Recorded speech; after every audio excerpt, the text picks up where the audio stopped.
What just happened? Did we just experience an earthquake? But why does this happen, and what exactly is an earthquake? Earthquakes are caused by the release of energy that generate waves which travel in all directions, causing the shaking of Earth's surface. What exactly is this energy? What waves? What's shaking of Earth's surface? This is so complicated. Well, calm down. Let me explain everything in a simple and detailed manner. Earth is not just one piece. It is made up of jigsaw puzzles of around 19 to 20 pieces, which are called as tectonic plates. These plates are placed on a hot, partially molten layer of Earth's mantle.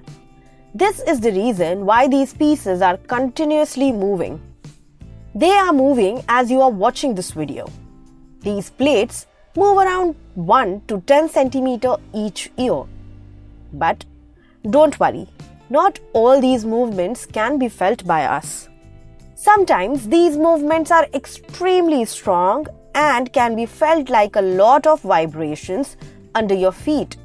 Or it can also destroy an entire city. That's called an earthquake. The earthquakes occurs in the lithosphere region of the earth. An earthquake generates underneath the earth and this releases the energy across. The point at which the earthquake occurs under the earth is called hypocenter, and the exact place above it at the surface of the earth is called epicenter. The most horrifying earthquake recorded till date was of magnitude 9.5 out of 10. This happened in Valdivia in southern Chile in 1960. Another one that happened in Japan in Tohoku region was of magnitude of 9.0, which happened on March 11, 2011. This earthquake caused massive and enormous damage and destruction and took nearly 16,000 people's life with him. Geologists use a device that can sense the waves created by the movement of the tectonic plates. These waves are known as seismic waves, and the device is called as seismograph. The earthquake events are scaled according to magnitude of the shock and are known as Richter scale. This magnitude relates to energy released during the earthquake. Magnitude is expressed in absolute number 0 to 10, where 0 is lowest, where people feel nothing, and 10 being the highest that can create severe destruction and loss of life over a large. In order to know more about earthquake, let's jump to the simulator. We can see on the screen is the inner core of the earth, and then we have outer core, mantle and crust. The inner core, as the name suggests, is the innermost layer or the central layer of Earth. It is like a solid spherical ball in nature with a radius of 1250 kilometers. The temperature of Earth's core ranges between 4500 to 5500 degrees Celsius, facing a pressure of 300 to 360 gigapascals. Next is outer core. It is of about 2200 kilometer thickness and has a temperature similar to inner core, that is of 4500 to 5500 degrees Celsius. Then we have the mantle layer, which is the semi-solid state of about 2900 kilometer thickness. This layer makes around 84% of Earth's total volume. And the last layer is the crust, which is like an apple skin when compared to other layers. Runs from 0 to 70 kilometers in thickness, which is specifically 8 kilometers under sea to 32 kilometers under continents, and this is only 1% of the Earth's total mass. Now we can see that there's a grayish white dot. Let's click on that.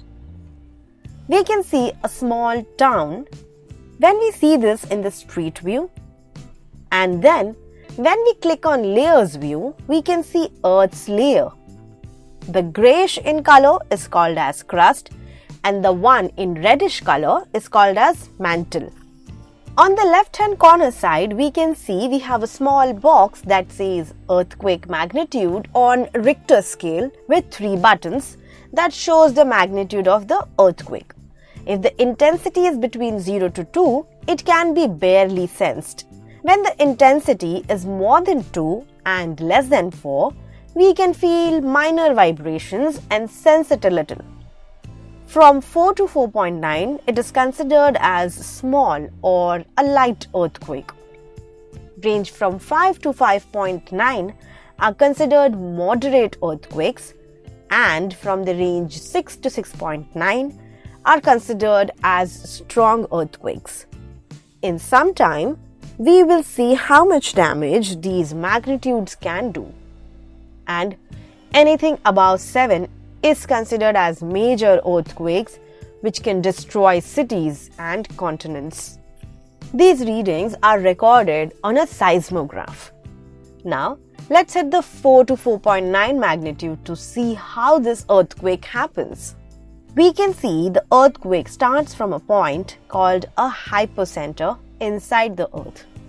During an earthquake, 2 types of waves are formed. One is called body waves and the other are called as surface waves. Let's see what are called as body waves.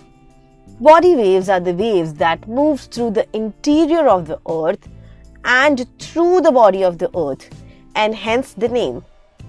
When these body waves move, these waves come across the surface rocks and generate the surface waves. Let's see in detail about these body waves and surface waves. From this point, that is hypocenter, waves are released.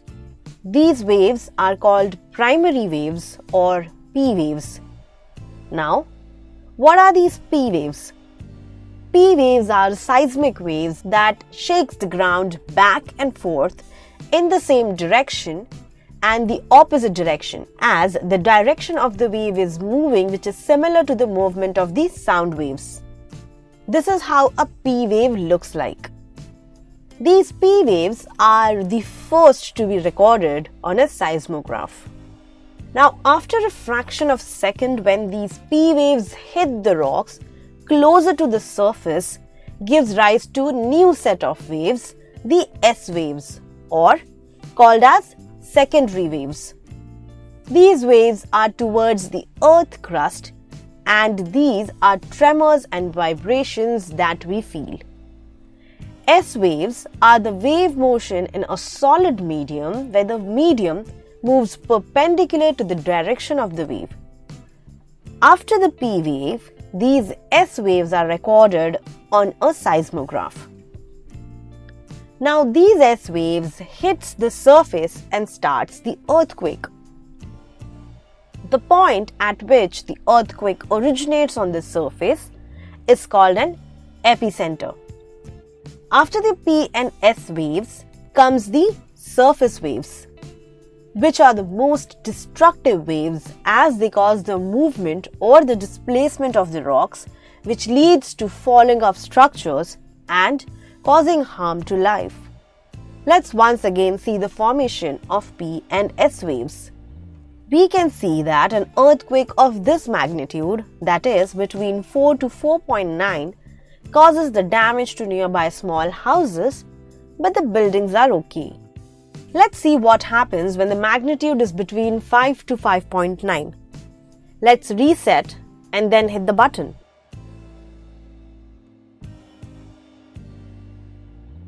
Whoa, that's quite some damage.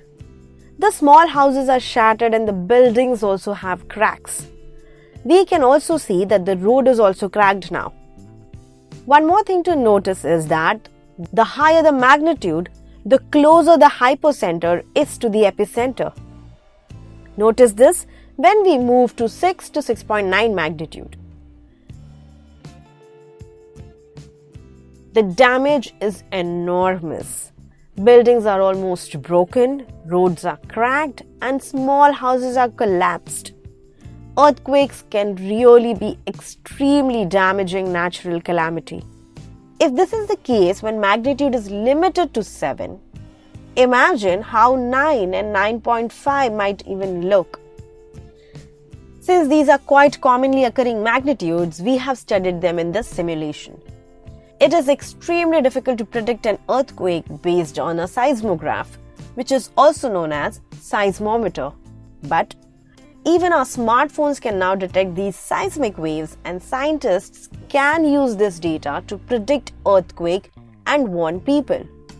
NASA can use this information in the QuakeSim software, which can use this data to generate more efficient information. Recent studies showed that before an earthquake, nearby regions record very high concentrations of radioactive pair, radon and thoron. This happens because right before the earthquake, these gases are released on the surface from small cracks, and if we can detect these gases, we can predict a quake at least 7 days in advance. Well, here are some tips that can save you in case of an earthquake. Till then, keep yourself safe and see you in the next session. Well, I hope you have enjoyed this session. This session is based on an interactive 3D simulation called Scholar, developed by Escavel. Visit www.escavel.in to request the download of the software application to try this out yourselves. If you have enjoyed this video, hit the like button. If you have any queries, comment down, and yes, don't forget to hit the bell icon and never miss another update from Let's Tute. Keep watching, keep learning, and follow your curiosity. Thank you.